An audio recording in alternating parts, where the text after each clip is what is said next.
నాయకులారా, కార్యకర్తలు మనల్ని నమ్మి గుండెల్లో పెట్టి చూసుకొని భుజాల మీద మోసినప్పుడే మనం ఈ వేదిక మీద ఉంటాం, ఈ పదవుల మీద ఉంటాం, ఆ కుర్చీలలో కూర్చొని ఉంటాం. కార్యకర్తలే మనకు ముఖ్యం, వాళ్ళే శాశ్వతం, ఈ పదవులు కాదు అని చెప్పి పదే పదే నాయకులకు నేను ఎప్పుడు గుర్తు చేస్తుంటా.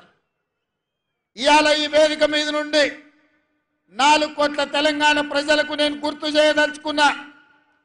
ఆనాడు హైదరాబాద్ రాష్ట్రం నిజాంల నుంచి విముక్తి కలిగి రాష్ట్రం ఏర్పడ్డప్పుడు కాంగ్రెస్ పార్టీ పండిత్ జవహర్లాల్ నెహ్రూ గారు హైదరాబాద్ రాష్ట్రానికి మొట్టమొదటి ముఖ్యమంత్రిగా బూర్గుల రామకృష్ణారావు గారిని, ఈ పాలమూరు బిడ్డను ఆనాడు మొదటి ముఖ్యమంత్రిని కాంగ్రెస్ పార్టీ చేసింది. పాలమూరు జిల్లా ప్రజల ఆత్మ గౌరవాన్ని నిలబెట్టింది.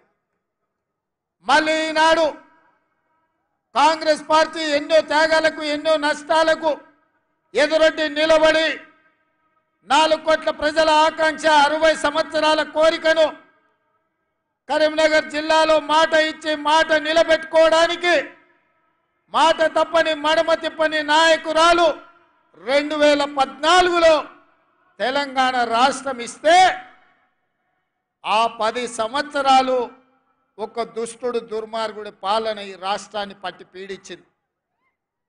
ఇది గుర్తించిన తెలంగాణ ఉద్యమకారులు, విద్యార్థి నిరుద్యోగ యువకులు, అమరవీరుల కుటుంబాలు, దళితులు, గిరిజనులు, ఆదివాసీలు, మైనారిటీలు, మహిళలు, వేలాది లక్షలాది మంది విద్యార్థి యువకులు నడుం బిగించి ఈ తెలంగాణకు పట్టిన చీడ పీడను విముక్తి కలిగించాలి, మళ్ళీ ఇందిరమ్మ రాజ్యం తెచ్చుకోవాలని కదం దొక్కితే డిసెంబర్ 3 తారీఖు నాడు ఇందిరమ్మ రాజ్యం కాంగ్రెస్ పార్టీ అధికారంలోకి వచ్చింది సోనియమ్మ నాయకత్వంలో అని చెప్పి నేను మళ్ళీ చెప్పదలుచుకున్నా.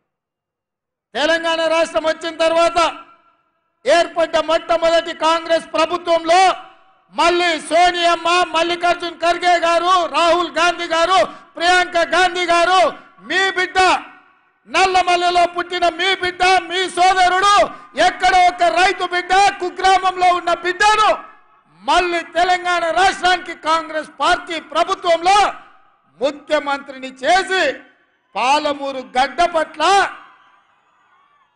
కాంగ్రెస్ పార్టీ విశ్వాసాన్ని, నమ్మకాన్ని, ప్రేమను పంచిందని చెప్పి నేను ఈ గడ్డ మీద నుంచి చెప్తున్నా. మిత్రులారా,